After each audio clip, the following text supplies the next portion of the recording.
Well, spring break isn't just for kids. Yeah, coming up, we're going to talk with the sommelier about visiting some wineries around the country. And we'll have a look at some red, white, and rosé options. Rosé all day. This is America's Weather Weekend. After being cooped up all winter, many of us are jonesing for the perfect spring trip. How about an exciting getaway to one of our nation's many wineries, right? Yeah. Every quadrant in this country has vineyards that are perfect for weekend getaways or even a spring fling. I love it. Yeah, right now we're joined by Belinda Chang, a James Beard award-winning sommelier. Let me just start off by saying that. That's awesome. With some tips on where to go this spring. Thanks for joining us this morning, Belinda. I see you're all lined up and ready to go.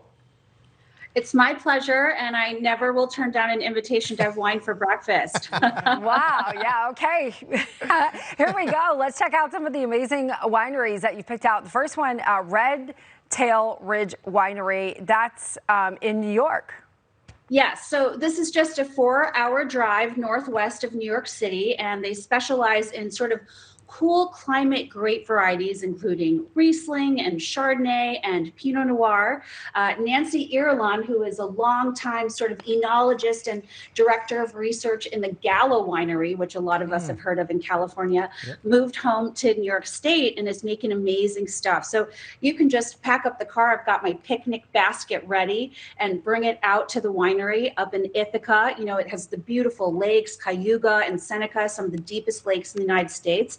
And it might be a little chilly today, but I think it'd be a fantastic sort of jaunt out for the weekend or in the next couple of weeks. And I've got her dry style of Riesling, which makes a great breakfast wine. And I think these wines are super delicious and really fun and a great place to visit in the Northeast. Yeah, no kidding. Next one, a little bit farther south here, and Kettle Ridge Vineyards. They're in Amherst, Virginia. I'm interested in this one because they're a little higher in elevation, about 1,800 feet or so, right? Exactly, which is really great for the grapevines. They like to say that the more the grapevines, maybe this is sort of like people as well, the more they suffer, the more interesting and delicious the wines can be. And at Kettle Ridge, they are in the Blue Ridge Mountains area. And this is just a couple hours southwest of DC, depending on where you're coming from. And this is a beautiful property to visit. They actually have parts of the winery that you can only visit if you have a 4-wheel drive vehicle. Otherwise, they can get you up there. But these are granity soils, and these make really elegant Pinot Noirs and Chardonnays, which I think are really great for spring drinking with all the fun vegetables and produce that we're going to start to see on the menus and in our farmers markets and in the grocery stores. And in the Midwest there, and you're coming to us from Chicago, but people can visit Illinois' Sparkling Company located in North Utica.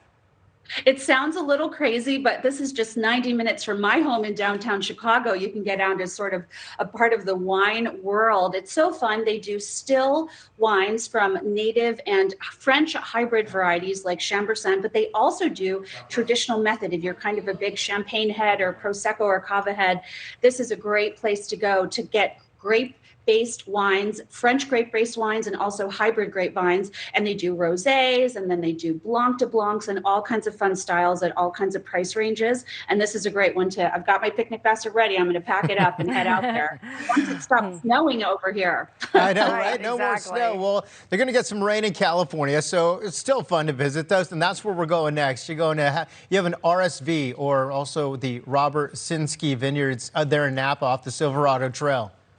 Yeah, this is an old favorite. I mean, a lot of us love to, who are real wine heads, love to visit Napa and Sonoma and also the central coast of California. They're in Carneros, so just about an hour north of San Francisco. Just pack up your convertible and head on up. And what I really love about the Sinsky Winery, aside from the fact that they make extraordinary Chardonnay, Pinot Noir, and Cabernet Franc, is they also have a world-class kitchen and culinary team headed by my good friend Maria Sinsky. So not only can you go, you don't need to pack a picnic here. You can just head to their tasting room and do food and wine pairings. They have a kitchen garden and just gorgeous grounds to while the afternoon or morning and afternoon and evening away.